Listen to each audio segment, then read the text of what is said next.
The Poem of the Man God, the first year of the public life. Chapter 80.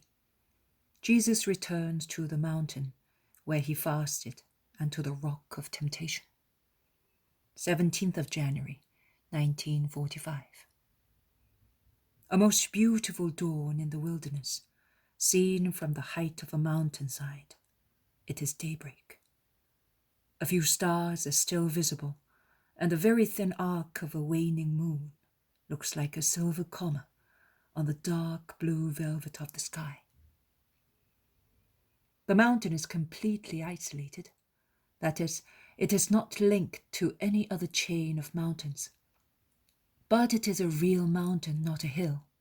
The top is much higher up, but even from the middle of its slope, one commands a very wide horizon, because one is well above ground level. In the fresh morning air, as the faint white-greenish dawn light becomes clearer and clearer, profiles and details slowly become visible, whereas before they were hidden in the fog that precedes daybreak. A fog that is darker than night, because the light of the stars seem to diminish and fade away in the transition from night to day. I thus see that the mountain is rocky and barren, split by gorges forming grottos, caves, and inlets in its side. It is a real wilderness. Only where there is some earth capable of receiving and retaining the moisture of the rain are there a few green tufts, mainly stiff thorny plants, with very few leaves, and low, hard bushes of grass, similar to thin green sticks, the name of which I do not know. Below there is an even more barren plain, a flat, stony ground that becomes more arid as it stretches out towards a dark spot, much longer than wider, at least 5 times longer than wider, which I think must be a dense oasis, which has sprung up in so much bleakness because of underground waters. But when the light becomes brighter, I see that it is nothing but water, stagnant, dark, dead water, a lake of infinite sadness. In the still feeble light, it reminds me of the vision of the dead world. It seems to be drawing to itself all the darkness of the sky and all the gloominess of the surrounding area, dissolving in its still water the deep green of the thorny shrubs and stiff grass that for miles and miles around it and above it are the only decoration of the earth. And after filtering so much gloom, it seems to spread it around once again. How different it is from the sunny, smiling lake of Gennesaret. High above, looking at the clear blue sky, which is becoming clearer and clearer, looking at the light progressing from the east in deeper and deeper brightness, one's soul rejoices. But looking at the huge, dead lake gives one a stab in the heart. Not one bird flies over the water. Not one animal is on its shore. Nothing. While I am watching so much desolation, I am roused by the voice of my Jesus. Here we are at the place I wanted.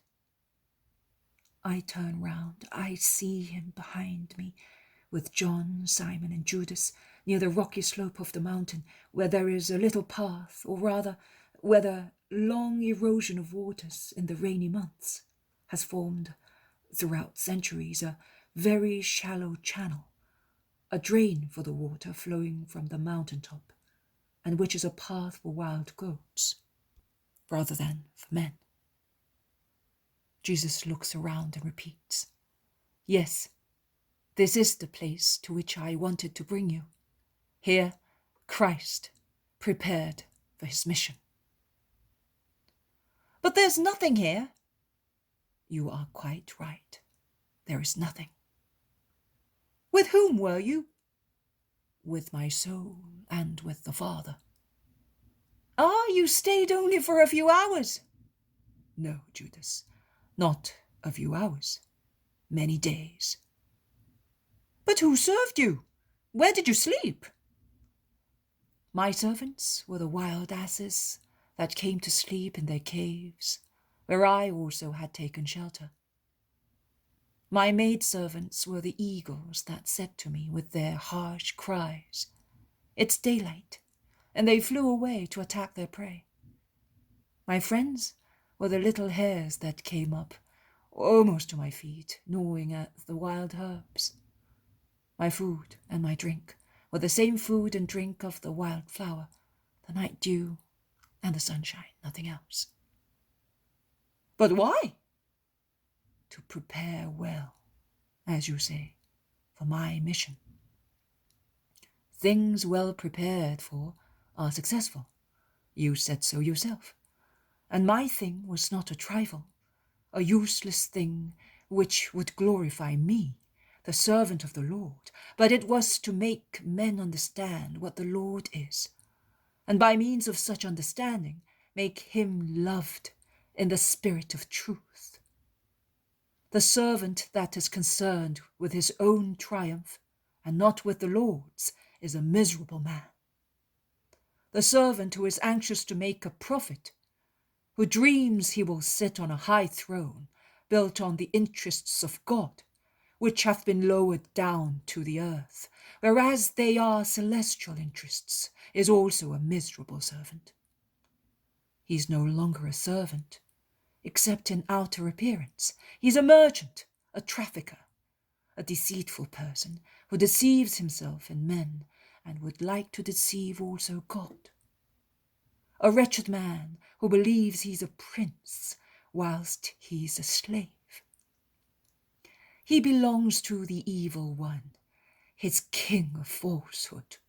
Here, in this cave, Christ for many days lived fasting and praying to get ready for his mission. And where would you have suggested I should have gone to prepare, Judas? Judas is puzzled and bewildered. Eventually he replies, I would not know. I was thinking to a rabbi or with the SNS. I do not know. And was it possible for me to find a rabbi who would tell me more than the power and wisdom of God were telling me? And could I, the eternal word of the Father, who was present when the Father created man, and am aware of the immortal soul by which he is animated, and of the power of free, capable judgment with which he was endowed by the Creator, would I have gone to derive science and skill from those who deny the immortality of souls, final resurrection, and also the freedom of man to act, attributing virtues and vices, holy and wicked deeds to a destiny, which they say is fated and uncontrollable? Certainly not. You have a destiny. In the mind of God who creates you, there is a destiny for you. It is the wish of the Father. And it is a destiny of love, of peace, of glory, the holiness of being his children. That is the destiny that was present in the divine mind when Adam was fashioned with dust, and will be present until the creation of the last soul of man. But the Father does not denigrate you in your position of kings. If a king is a prisoner, he is no longer a king. He is an outcast. You are kings because you are free in your small individual kingdoms, in your ego. You can do what you like and how you like. Before you and on the boundaries of your small kingdom, you have a friendly king and two enemy powers. The friend shows you the rules that he gives to make his followers happy. He shows them and says, "Here they are. With them, your eternal victory is certain." He, the wise and holy one, shows them to you so that you may put them into practice if you want to, and thus receive eternal glory. The two enemy powers are Satan and the flesh. By flesh, I mean your flesh and the world. They are the pomps and enticements of the world, that is, the riches, feasts, honours, and powers which are obtained from the world and in the world, but are not always obtained honestly, and they are used even less honestly when eventually a man reaches them. Satan, the master of the flesh and of the world, speaks also on behalf of the world and of the flesh. He too has his rules. Oh, he certainly has. And as your ego is enveloped in the flesh, and the flesh is attracted by the flesh, as metal chips are attracted by a magnet, and the singing of the seducer is sweeter than the warble of a nightingale in love in the moonlight, and among perfumed rose bushes it is easier to follow those rules, and incline towards those powers, and say to them, "I consider you my friends. Come in. Come in." Have you ever seen an ally who remains honest forever, without asking 100-fold return for the help he has given? That is what those powers do. They go in, and they become the masters. Masters? No, galley sergeants. They tie you, men, to the galley bench. They fasten you with chains. They do not allow you to raise your head from their yoke, and their lash leaves bleeding marks on your backs if you attempt to escape. You either must bear to be torn to pieces and become a heap of shattered flesh, so useless as flesh as to be rejected and kicked aside by their cruel feet, or you must die under their blows. If you can bear that martyrdom, then mercy will come. The only one who can still have mercy on that revolting misery which the world, one of the masters, now loathes, and at which the other master, Satan, throws the arrows of his revenge. And mercy, the only one, passes by, bends down, picks it up, doctors it, cures it, and says, "Come, do not be afraid. Do not look at yourself. Your wounds are but scars, but they are so numerous that you would be horrified as they disfigure you. But I do not look at them. I look at your goodwill. Because of your goodwill, you are marked. Therefore I say to you, I love you. Come with me." And he takes it to his country. You then understand that mercy and the friendly king are the same person. You find the rules he had shown to you, and you did not want to follow. Now you want them. And first you reach the peace of your conscience, then the peace of God. Tell me now, was that destiny imposed by the only one on everybody? Or did each choose it for himself? It was chosen by each person. You are right, Simon. Was it possible for me to go to those who deny the blessed resurrection and the gift of God to be taught? I came here. I took my soul of the Son of Man, and I gave it its finishing touches, and I thus finished the work of 30 years of humility and preparation, in order to be perfect when starting my mission. Now, I ask you to stay with me for a few days in this cave. Our stay will be less depressing because we shall be 4 friends joining in our efforts against sadness, fears, temptation, and the desires of the flesh. I was by myself. It will be less painful, because it is now summer, and up here, the mountain winds lessen the heat. I came here at the end of the Tebeth moon, and the wind blowing down from the snowy tops was harsh.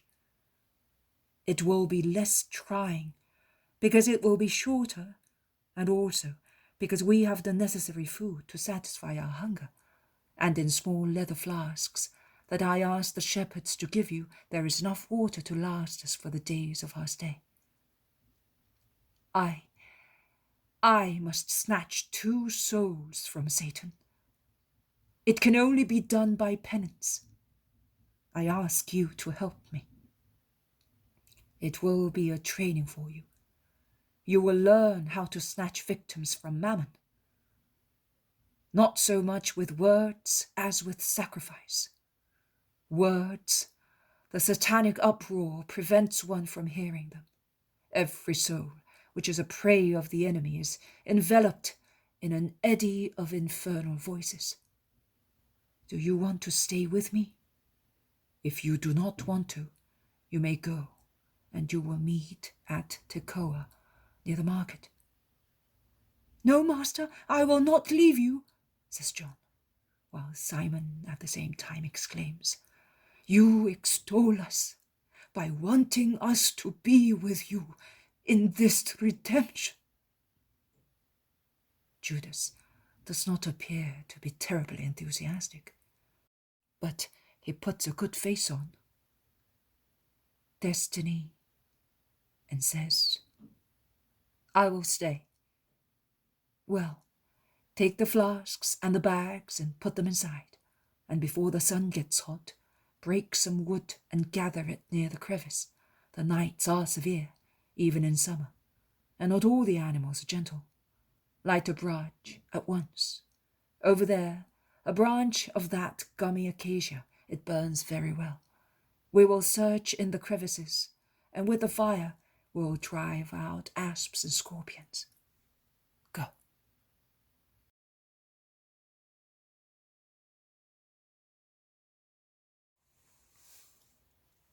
The same spot on the mountain, but it is night now, a starry night.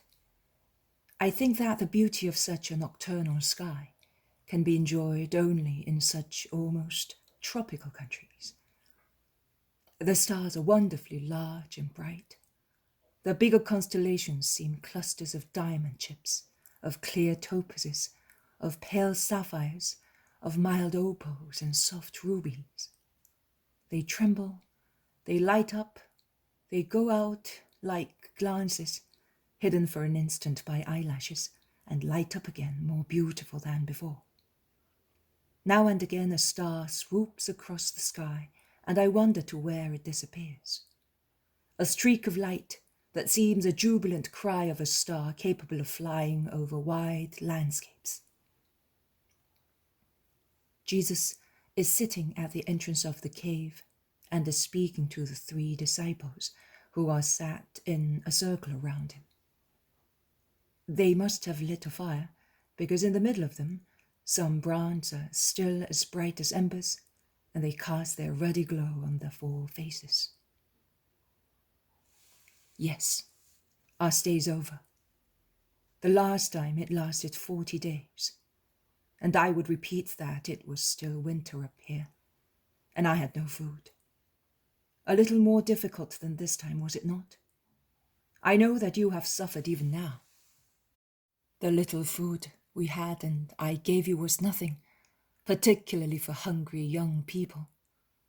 It was barely sufficient to prevent you from collapsing, and the water even less so. The heat is intense during the day, and you will say that it was not so in winter. But then there was a dry wind blowing from that mountain top, and it parched my lungs, and it rose from the plain loaded with desert dust, and it dried more than this summer heat, which can be assuaged by sucking the juice of those acidulous fruits that are almost ripe. The mountains in winter gave only wind and frost-bitten herbs, near bare acacias. I did not give you everything because I kept the last bread and cheese and the last flask of water for our way back. I know what my return journey was like, exhausted as I was in the desert solitude. Let us pick up our things and go. Tonight is even clearer than the night we came here. There is no moon, but the light is pouring from the sky. Let us go. Remember this place. Remember how Christ prepared and how the apostles prepare. Let the apostles prepare as I teach them. They get up. Simon stirs the embers with a stick, and before scattering them with his foot, he rekindles the fire, throwing some dry herbs on it, and from the flame he lights a branch of acacia and holds it up at the entrance of the cave, while Judas and John pick up mantles, bags, and small leather flasks, of which only one is still full. He then puts the branch out, rubbing it against a rock. He takes his satchel, puts on his mantle like all the rest, and ties it at his waist so that it may not hinder him walking. Without speaking, one behind the other, they go down a very steep path, putting to flight some animals grazing on the scanty grass, not yet parched by the sun. It is a long and uncomfortable journey. At last, they reach the plain. It is not easy to even walk there, where stones and stone splinters undermine their feet, sliding under them and hurting them also, because the thick dust of the path conceals them, and it is therefore impossible to avoid them. Further, naked thorny bushes scratch them and catch the lower parts of their garments. But they can walk faster. High above, the stars are lovelier and lovelier. They walk and walk for hours. The plain is more and more barren and depressing. Little scales sparkle in small crevices and holes of the ground. They look like dirty scales of diamond chips. John bends down to look at them. It is the salt of the subsoil which is saturated with them. It comes to the surface with the spring waters and then dries up. That is why life is impossible here. The eastern sea spreads its death for many miles around, through deep veins in the ground. Only where fresh spring waters counteract its effects it is possible to find plants and ease, explains Jesus. They go on walking. Jesus stops at the hollow rock where I saw him tempted by Satan. Let us stop here. Sit down. It will soon be daybreak. We have walked for 6 hours and you must be hungry, thirsty, and tired. Take this, eat and drink, sitting here near me, while I tell you something that you will repeat to your friends and to the world. Jesus has opened his satchel and has pulled out bread and cheese, which he cuts and hands out, and from his flask he pours out some water into a small jug, which he hands round too. Are you not eating, Master? No, I will speak to you. Listen. Once a man asked me whether I had been tempted. He asked me whether I had ever committed sin, and whether, when tempted, I had ever given in. And he was surprised because, in order to resist temptation, I, the Messiah, had asked the Father for help, saying, Father, lead me not into temptation. Jesus speaks slowly, calmly, as if he were relating an event with which none of them was acquainted. Judas lowers his head as if he were embarrassed, but the others are so intent on looking at Jesus that they do not notice him. Jesus goes on. Now, my friends, you will learn something of which that man had only a faint idea. After my baptism, I came here. I was clean, but one is never clean enough with regard to God, and the humility in saying, I am a man and a sinner, is already a baptism which makes the heart clean. I had been called the Lamb of God by the holy prophet who saw the truth and saw the Spirit descend upon the Word and anoint him with this chrism of love, while the voice of the Father filled the heavens, saying, This is my beloved Son, in whom I am well pleased. You, John, were present when the Baptist repeated those words. After being baptized, although I was clean both by my nature and by appearance, I wanted to prepare. Yes, Judas, look at me. May my eyes tell you what my mouth does not yet speak. Look at me, Judas.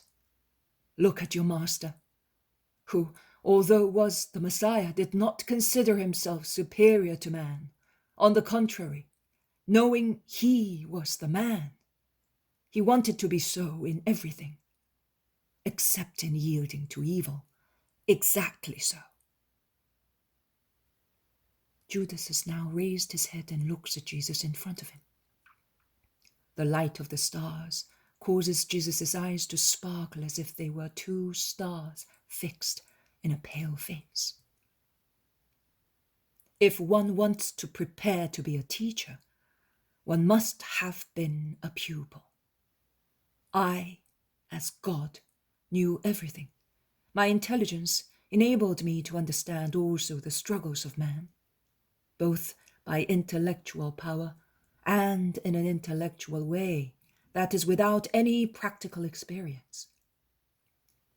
But then some poor friend of mine, some poor son of mine, could have said to me, You do not know what it is to be a man and have senses and passions. And it would have been a fair reproach. I came here, or rather on that mountain, to prepare, not only for my mission, but also for temptation. See, I was tempted, where you are now sitting. By whom? By a mortal being? No. His power would have been too limited. I was tempted by Satan himself. I was exhausted. I had not eaten for 40 days. But while I was engrossed in prayer, everything had been forgotten in the joy of speaking to God. Rather than forgotten, it had been made endurable. I felt it as a discomfort of a material nature, confined to matter only. I then came back to the world. I was back in the ways of the world, and I felt the needs of those who are in the world. I was hungry. I was thirsty. I felt the biting cold of the desert at night. My body was worn out with lack of rest, of a bed, and with a long journey made in such a state of weariness that I could not go farther. Because I am made of flesh too, my dear friends, real flesh. And my flesh is subject to the weakness common to all the flesh. And with my flesh, I have a heart. Yes, I took the first and second of the 3 parts that form man. I took the physical part with all its needs and the morals with their passions. And whilst with my will I subdued all the bad passions at birth, I let the holy passions grow like mighty age-old cedars. That is filial love, love for the fatherland, friendship, work, everything that is best and holy. And here I felt nostalgia for my far-away mother. Here I felt the need of her care for my human frailty.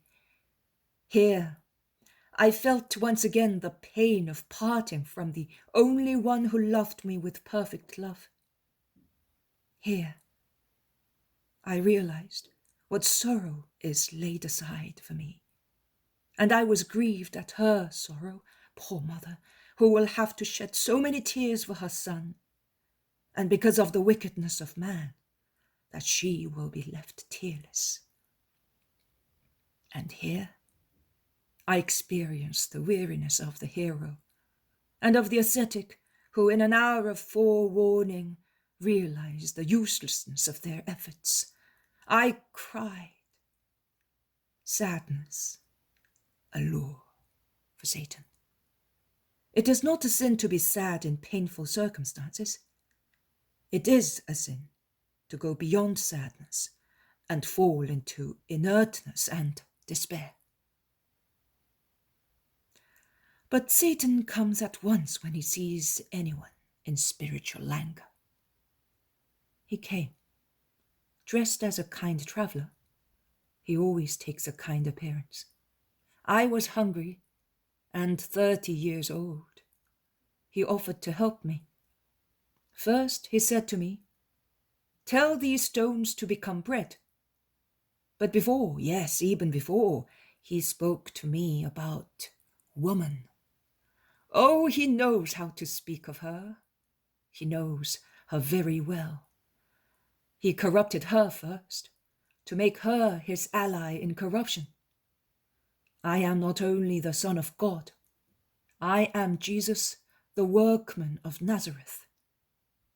I said to that man who was speaking to me then, the one who asked me whether I had experienced temptations and almost accused me for being unjustly blessed because I had not sinned. The act subsides when satisfied. A rejected temptation does not fade away, but becomes stronger also because Satan instigates it. I resisted the temptation both of lust of woman and hunger for bread. And you must know that Satan proposed a woman to me as the best ally to succeed in the world, and he was quite right from a human point of view. Temptation did not give up because of my remark. Man does not live on his senses only. And he spoke to me of my mission. He wanted to seduce the Messiah after failing to seduce the young man. And he incited me to crush the unworthy ministers of the temple with a miracle. A miracle, the fire of heaven, is not to be bent to form a wicker wreath to crown ourselves. And we must not put God to the test, asking for miracles for human purposes. That is what Satan wanted. The reason mentioned by him was an excuse. The truth was, boast of being the Messiah. And he wanted to lead me to another lust, the lust for pride. He was not daunted by my reply. You must not put the Lord your God to the test. And he circumvented me with the third power of his nature. Gold, oh, gold. Bread is a great thing, and woman, an even greater one for those longing for food or pleasure. To be acclaimed by the crowds is a very great thing for man. How many crimes are committed for those three things? But gold, gold.